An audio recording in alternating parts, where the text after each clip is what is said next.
यह कहानी पुराने समय की है। एक राजा की जो हर दिन अपने काम की शुरुआत से पहले मंदिर जाता था।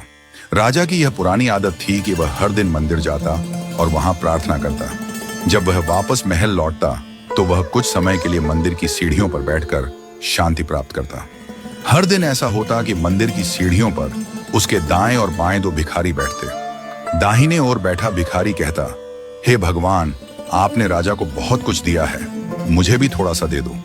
और जो भिखारी बाईं ओर बैठता था वह कहता, हे राजा, ऊपर वाले ने आपको बहुत कुछ दिया है, मुझे भी थोड़ा सा दे दो। एक भिखारी राजा से मांगता था और दूसरा भगवान से। यह घटना रोज होती और राजा इसे नजरअंदाज करता। लेकिन एक दिन राजा को लगा कि कुछ करना चाहिए। राजा महल पहुंचा और उसने अपने मंत्री से पूछा, क्या किया जाए? मंत्री ने कहा, महाराज, जो दाहिने ओर बैठा भिखारी भगवान से मांग रहा है उसे वह जरूर मिलेगा। आप क्यों परेशान हो रहे हैं? जो बाएं ओर बैठा है वह आपसे मांग रहा है, उसे आप मदद करें। राजा ने सोचा, ठीक है, कुछ करना चाहिए। उसने मंत्री से कहा, एक काम करो, एक बड़ा बर्तन लाओ और उसमें स्वादिष्ट खीर बनवाओ। उस खीर में कुछ सोने की मुद्राएं डालो और उसे उस भिखारी को दे आओ जो बाएं ओर बैठता है, उसकी जिंदगी सुधरेगी। मंत्री ने कहा, ठीक है, काम कर दिया जाएगा। वह पूर्णिमा का दिन था और मंत्री ने जल्दी से खीर का बर्तन तैयार किया और सोने की मुद्राएं डालकर उस भिखारी को दे दी। मंत्री ने कहा, राजा ने आपके लिए यह भेजा है। आज पूर्णिमा के दिन राजा ने आपकी मदद की है। भिखारी खुशी से खीर खाने लगा और दाहिने ओर बैठा भिखारी उसका मजाक उड़ाने लगा। वह बोला, तुम कहते हो भगवान मदद करेगा, देखो मैंने राजा से मांगा और राजा ने मुझे दे दिया।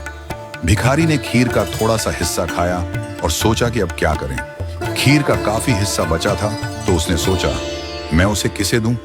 फिर उसने बाएं बैठे भिखारी को बुलाया और कहा, भगवान कभी मदद नहीं करेंगे, लेकिन राजा ने मुझे दिया है, तुम भी इसे खाओ।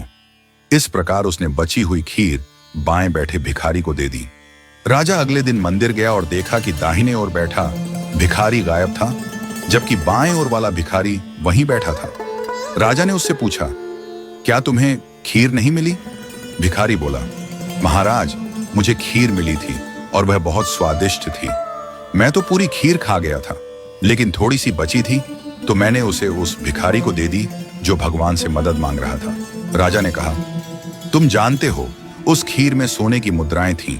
अगर तुमने पूरी खीर खाई होती तो तुम्हें सोने की मुद्राएं मिलती, लेकिन तुमने आधी खीर खाई और बाकी दे दी और भगवान ने सचमुच उसकी मदद की।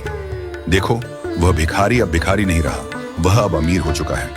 यह एक छोटी सी कहानी है, लेकिन इसका संदेश बहुत गहरा है। यह हमें सिखाती है कि जब आप सच्चे दिल से प्रार्थना करते हैं, जब आप पूरी निष्ठा से कुछ मांगते हैं, तो भगवान आपकी मदद जरूर करते हैं। भले ही यह थोड़ा समय ले, लेकिन भगवान आपको कभी निराश नहीं करते।